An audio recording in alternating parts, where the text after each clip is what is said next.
Bonjour et bienvenue à notre émission C'est possible. On est tellement heureux de se retrouver aujourd'hui dans ce partage où il y a un sujet passionnant.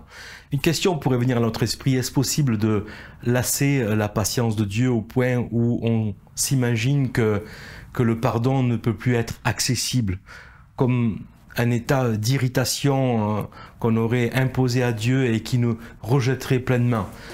Si c'est le cas, alors il n'y aurait aucun intérêt de partager cette émission, mais je suis très heureux d'avoir une invitée à mes côtés, qui va d'ailleurs se présenter.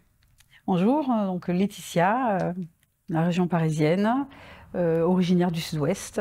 Alors il y a quelque chose qui te définit particulièrement, c'est que tu as expérimenté ce pardon toujours présent et accessible dans ta vie. Tout à fait. Alors que peut-être à un moment donné, tu aurais pu croire que c'était fini, il en était fini, mais la situation, l'expérience te montre que Dieu était toujours là et toujours présent. C'est ça, complètement. Le parcours n'a pas été facile. Est-ce que tu peux nous dire un peu, en quelques mots, le parcours de ta vie? Oui. Alors en quelques mots, déjà je suis née dans une famille où j'étais pas désirée, inattendue puisque un retour de couche. Donc très difficile de grandir dans un environnement où on n'est pas désiré. Et puis j'ai eu la chance de faire la connaissance d'une famille chrétienne qui m'a amenée dans une mission. Et là j'ai découvert un peuple qui parlait à un Dieu vivant finalement, qui pleurait d'amour. Donc je me suis dit, mais il y a vraiment quelqu'un de vivant et qui les aime, quoi.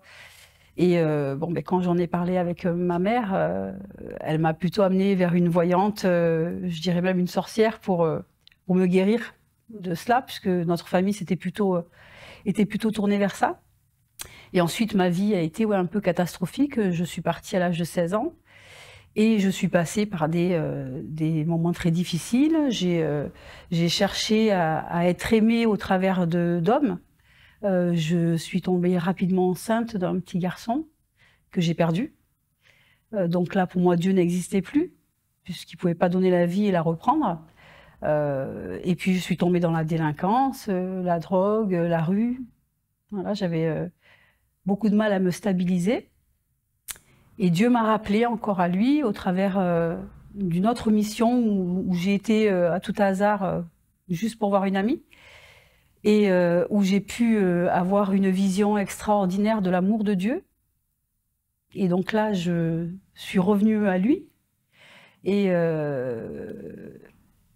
j'ai rencontré encore des difficultés. J'ai subi encore des épreuves, donc la stérilité, perte d'enfants, et encore. Et donc rechute. J'ai oublié, on va dire, d'aller dans les bras de Jésus. J'allais plutôt me perdre dans les choses, dans la tristesse, dans l'incompréhension, dans la colère, que je ne voulais pas exprimer, en plus, parce que c'était comme interdit. Il ne fallait surtout pas être en colère envers Dieu. Alors, voilà. Et puis ensuite, je suis tombée dans des choses, adultères. J'ai tout perdu dans cette quête de trouver une réponse en fait à ma douleur au travers du péché finalement et pas au travers de Dieu. Ce qui est incroyable, c'est comme si que Dieu s'est révélé alors que tu étais tout jeune à toi, et c'est comme si qu'il y avait deux chemins en parallèle qui ont continué de se présenter devant toi, et un combat entre ces deux chemins, un tiraillement, et avec des problèmes, des difficultés, j'ose le dire, avec un parcours très chaotique, mais avec un Dieu malgré tout toujours présent. Tellement. Avec beaucoup d'incompréhension parce qu'on se condamne, et ça c'est aussi malheureusement notre nature qui est là toujours à nous condamner, à nous tenir dans la culpabilité. Je pense que l'ennemi s'en sert aussi pour nous barrer la route vers la solution qui est Dieu.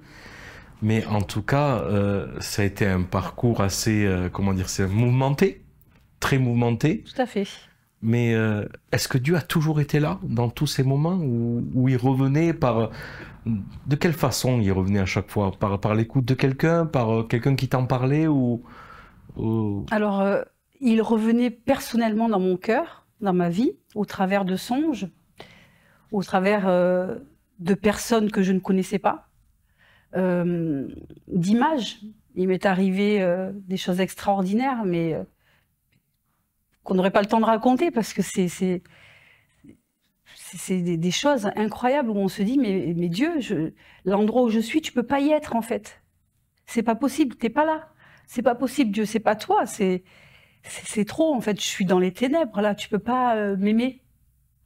En venir jusqu'à avoir des pensées suicidaires tellement que tu te dis non, c'est pas possible. Je ne peux pas être aimé de Dieu. Il peut pas être à ces endroits-là. Et il peut pas venir me rechercher là où je suis allée, en fait. Il peut pas me sortir de là. C'est très dur. Et il venait dans de tels moments. Il venait dans de tels moments. Il venait dans de tels moments, mais avec comme une si puissance. Que rien ne pouvait l'empêcher de t'aimer. Incroyable. Et je réalise à l'écoute de ton témoignage qu'il venait justement dans des moments où peut-être toi tu te disais c'est pas possible, je ne peux plus m'approcher de lui. Et quand toi tu pensais ne plus pouvoir t'approcher de lui, c'est alors que lui venait vers toi. Incroyable. Et parce qu'il ne t'a jamais oublié en fait. Quand tu crois que tout est perdu, quand tu crois que tout est fini et que ta vie n'a plus aucun sens, c'est là où justement il intervient et il te montre à combien tu es précieux pour lui. Et c'est là où tu découvres une valeur que tu ne connaissais pas auparavant. Moi, il a fallu que je passe... je n'ai pas été aimée par ma famille comme je le voulais, parce qu'ils m'ont sûrement aimée. Je ne veux pas dire que je n'ai pas été aimée, mais j'avais un besoin d'amour que je n'ai pas reçu. Et donc, j'ai toujours recherché cet amour, mais mal. Parce qu'en fait, on ne sait pas.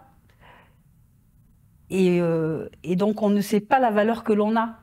Aujourd'hui, je découvre une valeur parce que justement, quand je me retourne sur ma vie, quand je vois de l'endroit d'où il est venu me chercher, d'où il m'a sorti, pas une fois, pas deux fois, pas trois fois, continuellement, toute ma vie, il a été là. Toute ma vie, dans tous les moments les plus sombres, tous, quand je me droguais, quand je sortais, quand je volais, quand j'arnaquais des gens.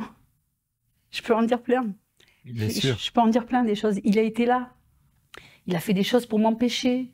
Et le fait de revenir, ça t'a permis aussi de, comme tu l'expliques, de retrouver confiance en toi, de réaliser que finalement, eh bien, tu avais quand même une certaine valeur. Pour que la quête soit là de la recherche de Dieu, c'est que tu valais quelque chose à ses yeux. Parce que je suppose qu'à un moment donné, même toi, pour toi-même, à tes propres yeux, tu ne valais plus grand-chose si c'était le fait de te détruire encore plus. Est-ce que, je voudrais te poser une question, quel a été le moment le plus sombre de ta vie? Est-ce que tu peux t'en souvenir? Le moment où tu penses que là, c'était le moment irréversible où jamais tu aurais pu revenir en arrière. Il y a un moment qui pourrait le... Oui, quand j'ai quitté quelque part ma vie, quand je l'ai rencontré et que je suis repartie pour aller encore plus loin dans le péché, là, à mon retour, quand j'ai ouvert les yeux, quand il m'a ouvert les yeux, parce que c'est lui, encore une fois, qui m'a sorti. Bien sûr. Là, ça a été comme une descente dans un puits, comme un écroulement de tout autour de moi, en fait. Comme si j'avais été dans un aveuglement pendant quelque temps, et que d'un coup, on ouvre les yeux, et qu'on se rend compte qu'on a détruit des familles, qu'on a détruit des personnes, qu'on s'est... Voilà. Et là, c'est difficile. Et là, on se dit, bon, il faut que je remonte là-haut. Et là, tu t'es dit, peut-être, c'est fini, quoi. C'est ben là, possible. on se dit... Ben, oui et non, parce que... En fait, oui, parce qu'on se dit quand même, là, ça serait... Là, Seigneur, tu m'aimes encore, vraiment? Donc, au début, on se bat avec ça, le fait qu'on ne peut pas être aimé. Ensuite, on entend quelqu'un qui prêche sur l'amour de Dieu, c'est ce qui m'est arrivé. On découvre qu'on est l'enfant de Dieu et que, quoi qu'on fasse, il nous aime. C'est toi qui avais prêché ça, Stéphane? Et je me souviens. ça m'avait vraiment complètement chamboulée parce que je me suis dit, mais quoi que je fasse, je suis aimée en fait. En fait, je suis son enfant. Et donc là, j'ai découvert mon identité d'enfant, mon identité, et j'ai découvert un père qui m'aimait, alors que j'ai grandi sans avoir vraiment un papa. Donc là, j'ai découvert un père qui m'aimait, quoi. Et ensuite, on apprend aussi à se pardonner, parce qu'ensuite, il y a cette phase-là. Maintenant, il faut que moi, je me pardonne. Et puis là, il y a tout le poids de la culpabilité, toutes ces choses-là. Les gens qui te pointent du doigt, non mais attends, j'ai vu, t'es parti, t'es revenu, faire face au jugement, faire face à toutes ces choses-là. Mais en ça, Dieu quand même nous réconforte et nous aide. C'est extraordinaire. Aujourd'hui, tout ça, c'est derrière toi. Oui. Aujourd'hui, tu as une relation de proximité, je voudrais dire, avec le Seigneur, très proche. Amen. Plus que jamais, tu réalises à quel point il t'aime. Ça, c'est une certitude parce que tu l'as tellement expérimenté. Je pense à cette femme qui dit elle a beaucoup aimé parce qu'il lui a été beaucoup pardonné dans l'Écriture. Et elle a pris conscience de l'amour de Dieu par rapport au nombre de pardons qui lui ont été accordés. Et je pense, Laetitia, tu es un peu dans cette situation-là. Tu as compris à quel point Dieu t'aimait et tu as compris que le pardon était accessible. Tu t'es pas laissé tromper par l'ennemi qui aurait voulu, lui, te maintenir dans cette position d'échec et de culpabilité. Oui. Alors, je suppose, comme je le dis souvent, que et malheureusement, tu n'es pas la seule personne à avoir lâché, à avoir décroché à un moment donné, à avoir essayé ta propre expérience en mettant Dieu de côté. Mais si tu aurais un conseil à donner, peut-être à des gens qui nous écoutent ou des personnes qui sont dans la même situation et peut-être qui se sentent tellement accusés aujourd'hui, qu'est-ce que tu pourrais leur dire? Donc un conseil, c'est de te tourner vraiment vers Jésus et savoir accepter cet amour, sachant que c'est un amour qui nous dépasse, qui est extravagant. Et puis accepter cet amour et ensuite marcher avec cette assurance que Dieu nous a pardonné et que ce pardon est accessible quoi que tu aies fait. Et où que tu sois allé, il n'y a pas d'endroit qui mérite que Dieu ferme la porte. Aucun endroit est trop difficile pour Dieu, en fait. Tout est possible à Jésus. Et son pardon est accessible à n'importe quelle heure et n'importe quel jour. Merci Laetitia. On est heureux d'avoir pu entendre ce témoignage, réalisant que le pardon demeure et est toujours là de façon accessible. Et pour tous ceux qui penseraient qu'ils en ont trop fait, qu'ils sont allés trop loin, eh bien, je pense que Laetitia a été un témoin vivant de cette situation où elle a expérimenté un amour toujours présent de la part du Seigneur. Dieu est un Père, on le dit souvent, et il nous aime pas par rapport à nos performances. C'est un amour inconditionnel. On parle d'amour extravagant, c'est inconditionnel. Il nous aime parce qu'il a choisi de nous aimer.